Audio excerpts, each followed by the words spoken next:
Welcome to Tamarindo Podcast, hosted by me, Brenda Gonzalez, a fitness coach, political nerd, and nonprofit capacity builder. And me, Delcy Sandoval, a Guatemalan-American licensed therapist and passionate creativity advocate. Together, we're here to uplift our community through powerful conversations with changemakers, creatives, and healers. Each week on the pod, we talk politics, culture, and personal development. Listeners call Tamarindo the Advocacy and Self-Love Podcast. Vámonos! Let's start the show.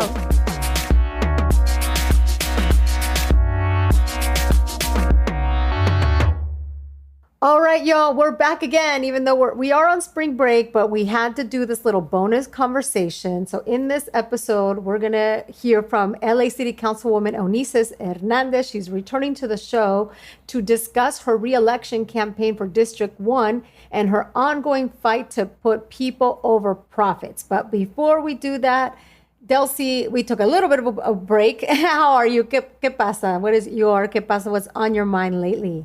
You know what? I am just really enjoying being outside. I'm trying to get back into working out. So I went yesterday to the gym for the first time since having my child, which means it's the first time I go to the gym in like a year and a half. So I had been swimming a little bit here and there, doing things here and there, but this was the first time that I walked in there. And I have to tell you, Brenda, it is not the same feeling as it was before I had my son, right? Because before I had my son, I was generally fit and I would walk into this space and felt like I belonged there. But this time I'm coming in with a totally different body, an entirely different person. And I walked in there and I had to say I felt really vulnerable and kind of freaked out. And I almost forgot like how things work or what. But it was a really friendly environment. People were so cool. The person that obviously they're salespeople, so like they kind of have to be nice to you. But it was such a warm environment. And I just felt so proud of myself for kind of like taking that step after like a major surgery and all of these things that have happened to like take time for myself and walk in there. So that's what's been on my mind, like getting back in there. Yeah, I mean, first of all, I want to give you a huge matraca because I think that is that first time when you've been away for a while, and especially I can only imagine with the huge transitions that you've had in these months that you've been away from the gym, that it is truly a major accomplishment to just get the courage to be in there.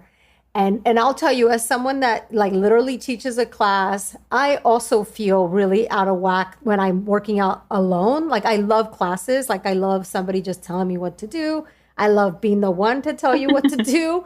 But I am very intimidated by the machines and like organizing something by myself. So I do think that's very relatable to feel really like, I don't know. Yeah, I don't know. And I'll say one more thing about it just to give you like a visual of how this feels for me.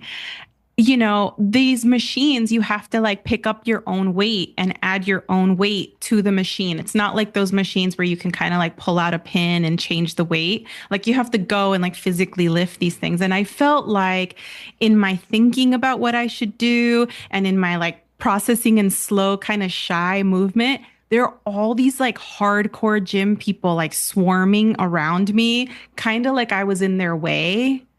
Right? Like, get out of the way, lady. Like, you're going to get this and make it happen or you're not. Like, it was just a lot of that energy because I'm in the gym that I go to that's in my neighborhood is like a gym where everyone seems to be at the top of their fitness level.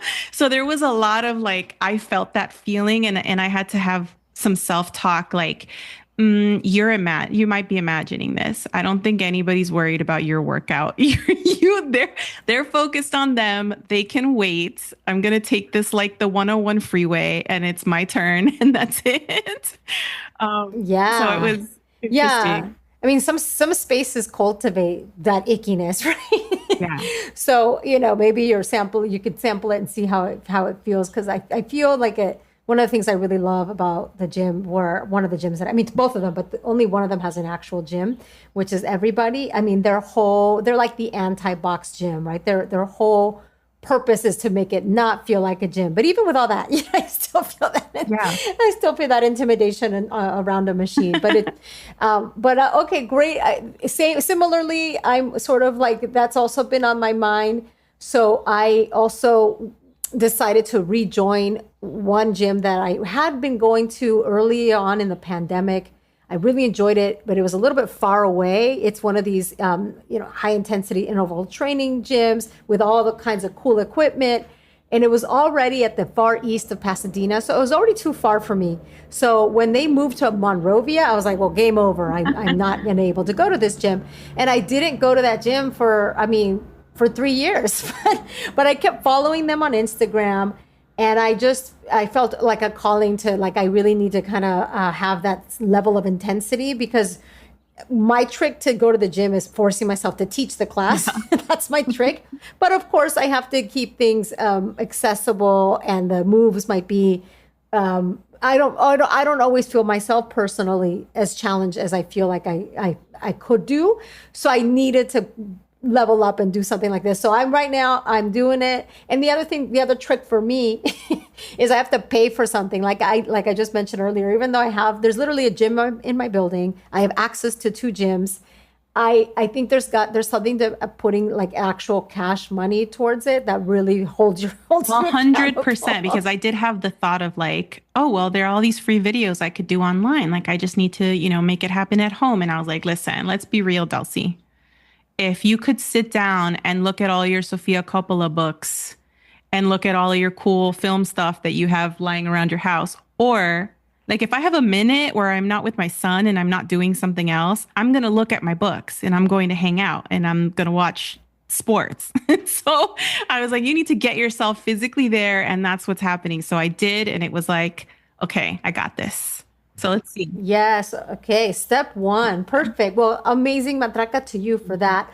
All right. So we had this catch up, and now we're ready to hear from Eunisses Hernandez. I'm really excited about this conversation because she happens to be my city council member, my representative, but it like what she's doing impacts all of us in Los Angeles. So here you're going to hear the tangible progress that she's made to protecting all tenants, not just the ones in her district, protecting them from displacement, and how she's been building a community defense network against federal immigration raids and protecting all sorts of gains that quote unquote progressive Los Angeles has made. We got to have warriors like Eunisses protecting those gains. So this is why I'm excited for you all to get to know her if you haven't met her before. So she's facing a lot of challenges, and it's not about her opponents. It's about the outsiders spending money on this race, the special interest in billionaires who want to stall LA's progressive momentum, which she has led.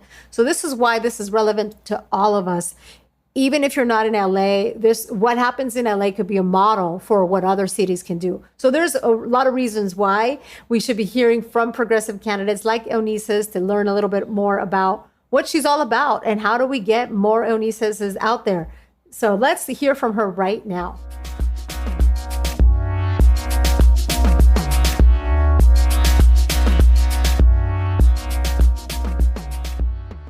Eunisses, it's so wonderful to have you back here on Tamarindo. This is your home. For our listeners that may not know you, tell us a little bit about yourself and why you're running for re-election. Thank you, Brenda. Thank you, Tamarindo Podcast. Eunisses Hernandez here, LA City Councilwoman, representing the 1st District, running for my 2nd term.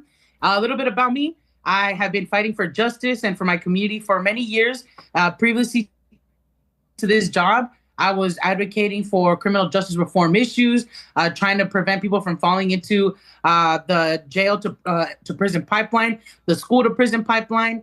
And now I am running for my 2nd term because as a council member, I have been at the forefront of fighting for affordable housing, fighting for protecting tenants, fighting for beefing up our public safety ecosystem, and fighting against authoritarianism that has been trying to continue to kidnap our community members. And there's so much work that we can do and have control over at the city level that I'm willing to fight for. I will say this, there's a lot more things that bring me back to the table to run again, and that is that there are other people running that are phenomenal, that are going to bring more power for us to transform our city, and that's the city attorney position, and that's other council member seats. but there's so much we can do to make Los Angeles affordable, make it a city that, has had a lot of promises for us. And that was the fight also to make sure that we can protect it from the federal government. So I want to keep going and keep fighting for my people in those ways. Yeah, we want to build on the success. And as a reminder for listeners, your first election was historic, right? You beat out an incumbent and you've accomplished so much. And because you've accomplished so much, I know that this race is becoming a bit of a challenge. There's a lot of folks that maybe don't want you to keep that momentum going, don't want you to keep doing that fantastic work, don't want you to keep fighting for tenants and all the wonderful things that you have done and that you hope to build on. So I want to talk about one of the biggest challenges we have in LA is just the rent is too damn high. We're experiencing it. We know sometimes on a beautiful day like this, we're like, oh, this is why we pay for this astronomical amount of rent, right? But the truth is, so many of us are struggling. In my household, we've got 4 degrees and among us, and it's still a struggle to be able to afford to live in Los Angeles. So I can only imagine what it is for, many families who don't have the opportunities that I've had, for instance. So I want to hear from you. What are some specific examples of the work that you've done to protect tenants, and how do you want to build on that?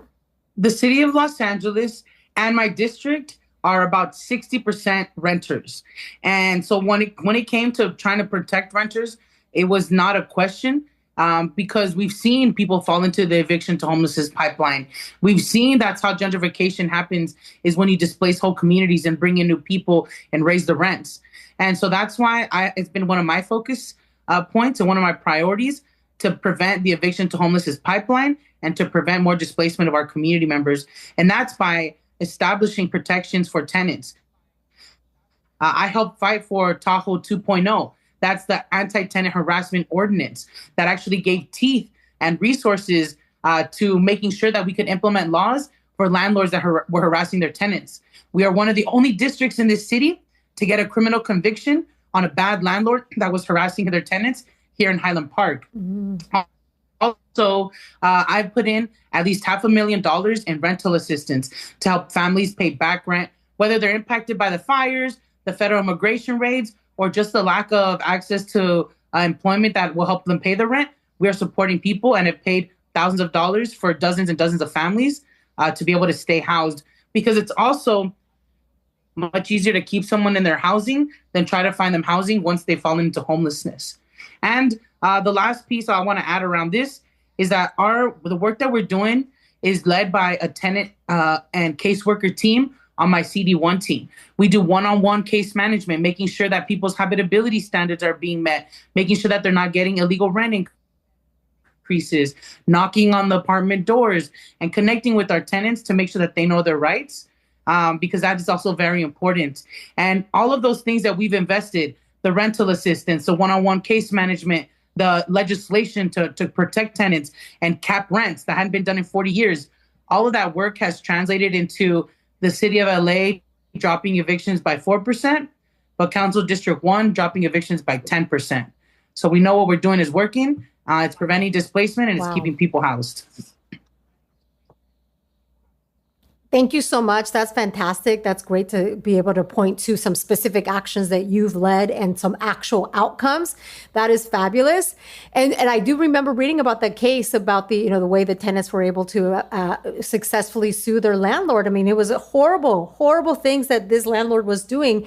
And it's kind of crazy to think that we've only been able to do this successfully once, right? Because that tells you how many barriers there are to be able to hold these landlords accountable. So great to be able to know that you are part of the reason that was able to happen. Okay, something else that our community has been battling is just the increased ICE enforcement, which has been just, horrendous in our district, in the whole city, in the whole country. I want to know, how are you showing up for immigrant communities at this moment? Yeah. So in the first Trump administration, I was an organizer. I was in community. We're trying to prevent harm from happening to our community members. In Trump's second term, I'm in the government, and that has created more accessibility to resources and power and protections for our communities. I didn't wait for Trump to get sworn in or to get into office. I co-authored the Sanctuary City Ordinance before that, in preparation of knowing that he was going to come in so that we can make the laws and policies that we had permanent. Because people had this idea that LA was a sanctuary city. It wasn't. If it was, I wouldn't have had to put in that ordinance. And it doesn't create a wall between us and the federal government, but it says we're not using our staff time, resources, buildings, or money to enable federal immigration enforcement. And that has been a protector. We don't share data with the federal government, but we have seen other jurisdictions that don't have sanctuary city policies literally hand over people, our community members, over to ICE. So we don't do that as a city. I put in 22 motions around police accountability, trying to get the LAPD to identify agents, ask agents to unmask themselves, how to respond when they get called, for 911 for a kidnapping. That might be a federal immigration raid happening. I'm still waiting on the outcome of those policies, but that's why I'm pushing for charter reform change, because the Constitution of the city doesn't allow me to direct LAPD to do anything or to draft any policies. I can only ask the Board of Police Commissioners to ask LAPD to do the thing, but we have to change the Constitution so that there's more people accountable that can hold the LAPD accountable, not just with their budgets or liabilities, but in their policies and procedures as well. I put in $500,000 in rental assistance, $500,000 in food access. I fought to make sure that we refunded our day labor centers because they had been defunded last May. We also had defunded as a city Represent LA, which is the legal program to support immigrants that are facing deportation proceedings. I fought against that, and I was able to restore the $1 million for the day laborers and the $1 million for Represent LA. But that should have never been the case. We should have never defunded them or it should have never been proposed. But those are the things that I'm fighting against, both in City Hall, but also trying to invest in with my discretionary funds and trying to change the law so that there's better outcomes for our folks. Oh, yeah. So what you're showing us is that, LA. Yes, no, there's sorry. more. But wait, there's more. Tell us more. Because it's the most critical piece. We have learned from gente in Argentina, in Chile, that the way that they have survived dictatorships and authoritarianism is by building mutual aid networks and community relationships block by block. And so we started a community leader program earlier in the year, but we had to change it completely once the raid started to be just focused on community defense. And so we've trained hundreds of community members on what to do if they encounter a federal immigration raid, how to document it, how to share information, how to collect information so that we can find people once they've been taken. And we have dozens of those trained people responding to verified raids when they happen so that we can support people. And that's, I think, the biggest piece out of this is that we're building the networks to survive whatever starts coming our way, because that's how you survive, is by building those tables and those networks for community. Sorry to interrupt. I had a...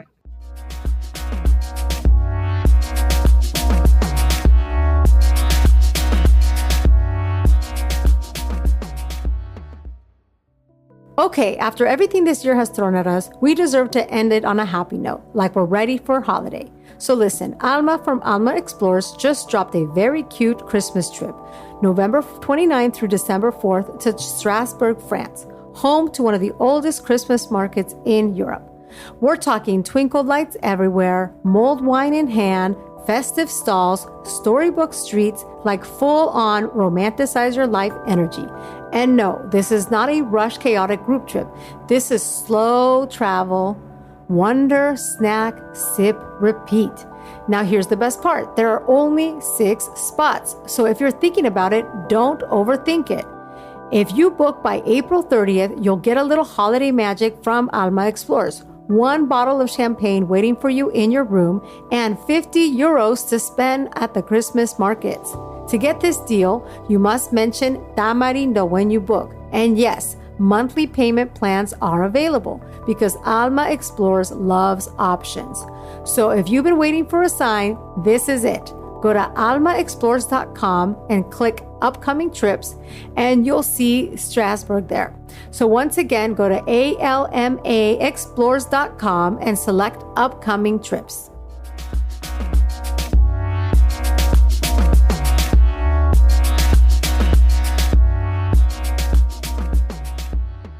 Oh no, no. Thank you so much for including that. Of course, please, anytime you need to tell us more, please do. But I wanted to just react to all the things you're doing, because I think what it reminds me of is that we have this impression of LA as being very progressive. We have this impression of LA of standing up with immigrants, but you're demonstrating that, it requires constant vigilance. It requires constant fighting, and it requires someone like you in there to protect the gains we've made. So that's a really important reminder, and it's a reason why Damarito is very excited to bring you here. I'm very, very excited that you are my city council representative, because those are the values that I want to see represented.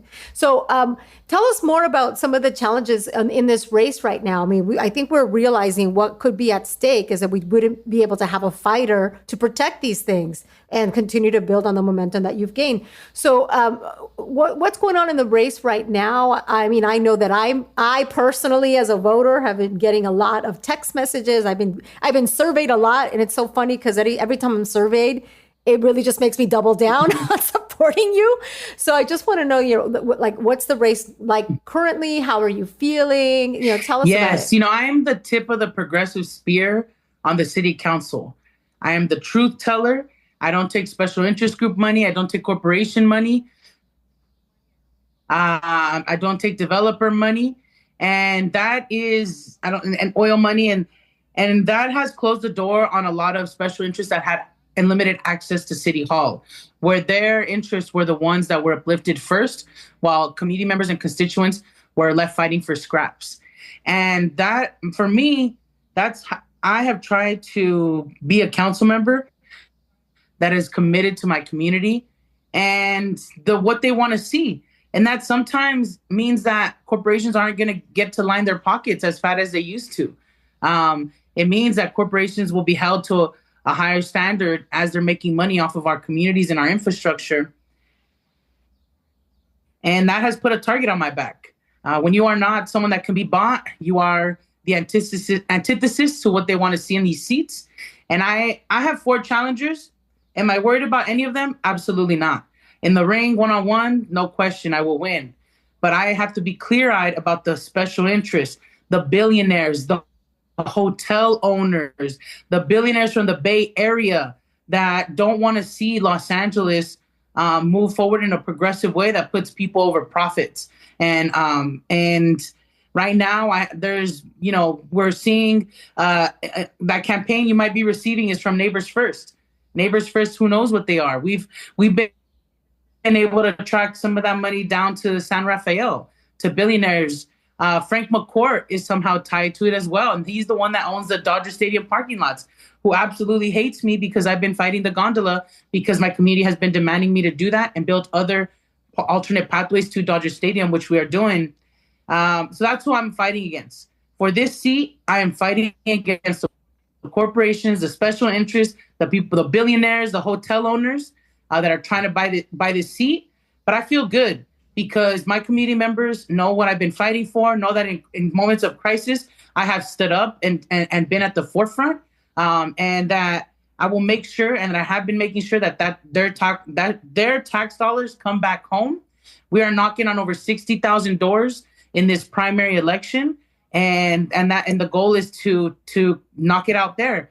And if we need to keep going, we'll keep going. But I feel positive. Last time I ran, I had maybe like 1 or 2 unions supporting me, very little organizations, and because everybody was scared.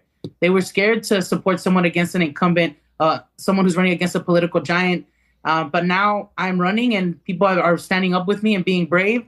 I'm the only candidate endorsed by the party. I'm the only candidate endorsed by DSA. I'm the only candidate endorsed by the Fed. And so I've been able to show that I can build a table with a lot of different stakeholders, but with the same goal of working families being protected, Angelinos being put at the front, and putting people over profits.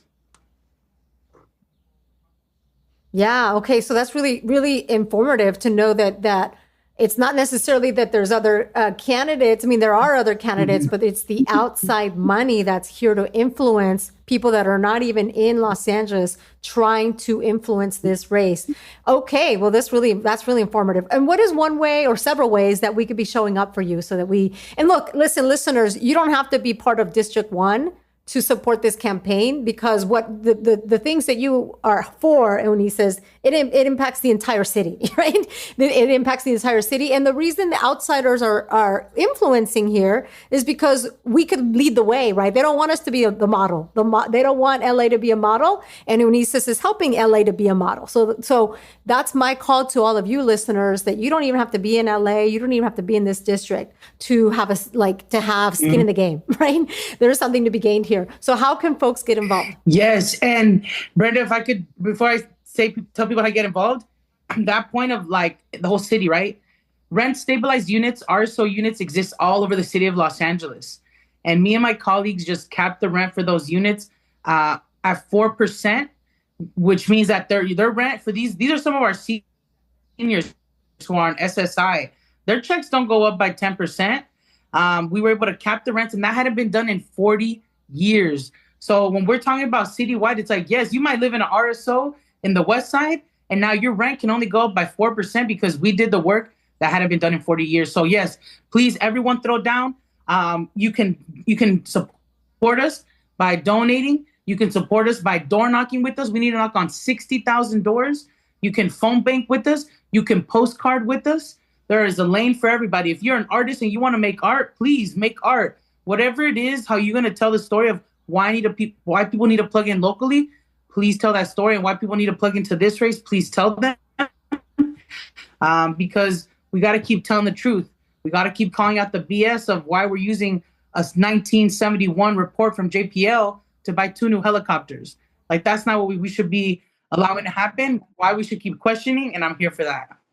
Yes. Okay. Well, thank you so much for visiting us here. I know you're very busy. You got a lot of doors to knock and more phone calls to make, because you know that this is so important, so critical. So I just want to say thank you again for spending some time with us and educating us a little bit on like the inner workings of what happens in the city of LA. Thank you. Thank you, podcast. Thank you, Brenda.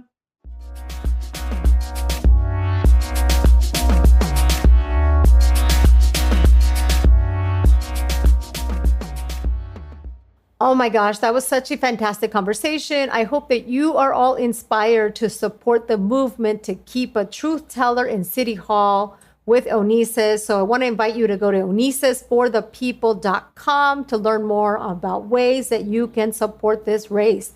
All right, with that, let's close this bonus episode while we're on break with a rapid fire set of questions. Let's kick us off. Let's have Delcy kick us off. Delcy, what is your matraca? Okay, so this week, UCLA won its first NCAA Division I Women's Basketball Championship. It is the first time ever that UCLA wins. There is some contingencies. People say they won before, but officially, it is the first time that they have won. They beat South Carolina 79-51 on April 5th. And I just want to say, it is just amazing to have a local school like UCLA here winning this kind of title for Los Angeles. I feel like every year it's always, UConn, it's always somebody else. And it's nice to see that folks out here kind of brought home that title. So congratulations to the women over there at UCLA, and congratulations to us, LA, for this championship win. Yeah. All right, matraca to the Bruins. Shout out to the Bruins who listen. Fabulous. Okay, so my matraca, I mean, right now I have been really thinking about my budget and how so much of my money goes to eating out, and how eating out, I mean, even just going out to lunch is so expensive. So my matraca is to me for cooking at home, and to anyone out there that is cooking at home instead of going out. Like, every single time that we can resist that temptation to spend that money when we don't have it is a reason to have a matraca. So I'll tell you like a little dish that I prepared for myself recently. I've been doing this sort of like when I'm craving sushi, instead what I do is I'll make a little bit of rice, I'll get a tuna can, tuna can, put a little bit of mayo in there, maybe some Greek yogurt so it's not all the mayo, put a little sriracha in there, make my little mixture, and then cut up little cucumbers so I can get that crunch. So those little like Persian cucumbers, cut those up, pickle some red onion. So I have rice, my spinach, because it's good to have some greens in there, those pickled onions and the chopped up cucumbers to give me that crunch. Then I put that tuna on top. And then here's the good thing is like this cut up seaweed powder. Like it's not, I guess it's not powder. I mean, a seasoning that has like the little toasted sesames, like just gives it that, like levels it up a little bit. And that is my, poor person sushi. That sounds so good. It also myself. kind of sounds like maybe not for beginners.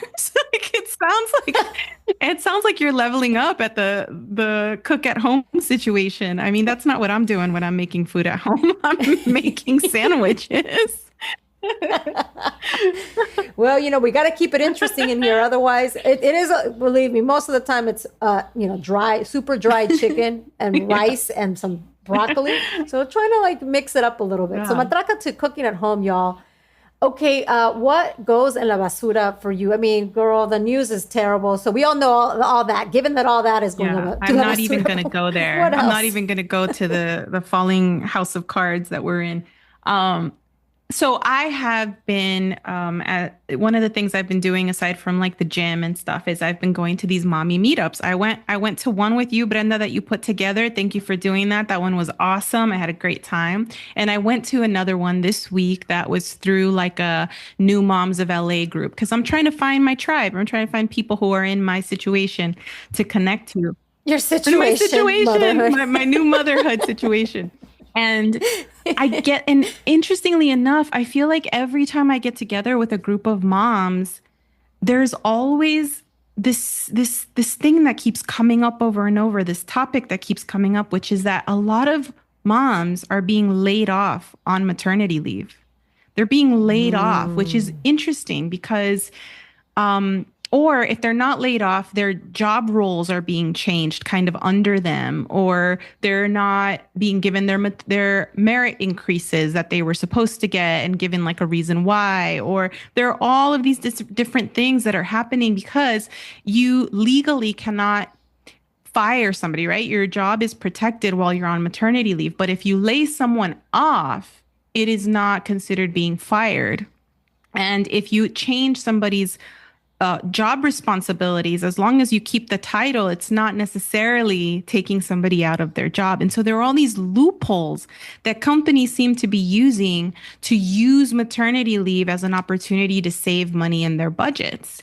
And at first I thought, oh, this is just a couple of us that this has happened to. But now it feels like, just in this meetup, there were 4 women and 2 of them had this happen. I mean, what? And so I'm hearing a lot of that, and considering what a vulnerable time it is to be pregnant, to give birth, to be postpartum, to have a family all of a sudden lose an income and losing your sense of identity that way. I mean, I just don't even understand how these companies are making this a practice. And I'm curious if this is the case across the board. So basura to the way we treat parents in this country. Yeah, basura to this loophole, these loopholes that we see. This is very fascinating, Delcy. I think we should invite our listeners, if you have this experience, if you've heard of this experience, we would love to learn more. This looks like one of those that we got to come back to and maybe talk to some of our journalist friends to say, hey, y'all, if you have the resources and the time to report on this, look into this because this is fascinating. Wow. Okay. So my basura is that, y'all, I'm still trying to make a move, y'all. I'm trying really hard to fulfill a vision that I have to spend some time in Mexico. But the obstacle that's in my way is that I cannot find a tenant. No. I cannot find a tenant for my 2-bedroom, 2-bath, really cute condo, centrally located. So if that speaks to you, get in touch with me. But yeah, we're trying to find tenants, and it's just been, it's been really frustrating and a little bit of like hard to make a plan, because we just don't know how long it's already been. a lot longer than we expected it to be. In a way, it's been helpful because we have a few home improvements that we need to do, but it has been like just very like, I feel like my vision, my plan is on pause and it's out of my control and it's really frustrating. So that's my basura. I'm so sorry. I feel like economically just there's so much of that going on. People having difficulty selling their homes and all this kind of stuff. I mean, it's a hard time to make money moves right now. Big time. So that's kind of where I'm getting hit is there. Yeah. All right. What has been your inspiración? What is keeping you kind of energized and yeah, what's been your inspiración this week? Yeah, so I'm reading a book, and that's a big deal because I don't have a lot of time. So, like, the way that I usually engage with books is I have like a really beautiful collection of books that I love, and I pull them out and I look at them and I go through my favorite sections and, things like that. But to sit down and actually read a narrative fiction, I just have not had the opportunity in a long time. So, I started reading, I think I told you about this, Song of Achilles. Yes. And I have to say, when it started off, the first couple chapters, it was just like a lot of violence toward women and stuff. And I was like, I can't do this. This is not going to work for me. But it was written by a woman. So I was like, all right, you know what? I'm going to give it a shot. We're going to see where this goes. And, it lives in this world of Greek mythology, but it is this, spoiler to anybody who's going to read it. I'm just going to spoil it right now. It is a love story. And I am just blown away by the way that somebody can take a world that so well, like the world of Greek mythology, which is, 3,000 years old. How old are these stories? Literally 3,000 years old. Taking that kind of world, the Trojan War that everybody's aware of, right? And turning it into this really relatable, beautiful, touching kind of emotional love story that you get fully dragged into. And there are gods and all this kind of stuff, and you fully believe what you're reading. And so, I'm just so inspired by that, by this idea of building a world within a world that people know so well. So, inspiración for the author of this book, Madeline Miller. Yeah, fantastic book. She's got some great stuff. I think that was the second one of her books that I've read. So somebody that's super good about writing about love and emotion. And if you all like heated rivalry, you'll love this. Yeah, definitely. That's a good one. Well, my inspiración, I want to leave you all with a recommendation. Yeah, I'm sure I've mentioned it on this podcast before, but my all-time favorite podcast is Risk, the Risk Show storytelling podcast. I think that what they do there is so important because it's really just people telling stories. But the more that we hear from people's experiences, the more that we grow our capacity for compassion. And I think that can translate into political policy change. So I really want to recommend the very latest episode of Risk, which I will share in the show notes. But it tells the whole, usually every episode of Risk has 3 or 4 stories, but this one, the story is so compelling, it's the entire episode. And it is the experience of a trans woman who as your listeners will uncover is basically ends up having to go to prison. And just because they are trans, there are so many things that are up against this person, including because they're trans, for her protection, she is forced to be in solitary confinement, which is what happens to a lot of people who are trans. And this is all while her case is even just getting reviewed. So it ends up shining a light on so many, first of all, what happens in prison, how long it takes for folks to get bailed, how long it takes for folks to get a trial date, all of that. But then how that is all even harder when you're a trans person. So it is a fantastic episode. And just overall, I just love what they're doing on Risk.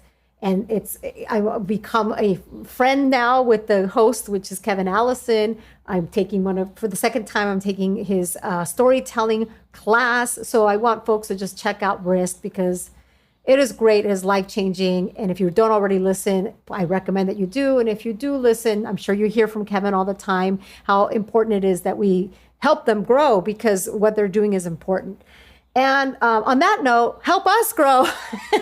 Please also recommend Tamarindo. Speak about Tamarindo when you have opportunities to do so. Share episodes. Please write us a review. It's been a while since we've heard from you all, and it really does matter, mostly personally, mostly for our hearts and souls. So please do that for us. We really would love that. With that, Delcy, any final thoughts on this bonus dropping in your feed episode? Just enjoy your spring break, everybody. Get out there, see the world. The jacarandas are blooming. We've got the magnolia trees in full bloom here in LA. Enjoy it, and we'll see you next season. Yes. Okay. With that, ponte un suéter. Saludos a la familia. Tamarindo Podcast is hosted by Brenda Gonzalez and Delcy Sandoval. We're also the show's executive producers. Jeff Ricards wrote our theme song, and Sonoro Media's Karina Riverroll provides production support. If you like what you hear, please take a few minutes to rate and review Tamarindo Podcast or share this episode with a friend. It really helps us grow. To get in touch with us, find us at tamarindopodcast.com. Thank you for listening.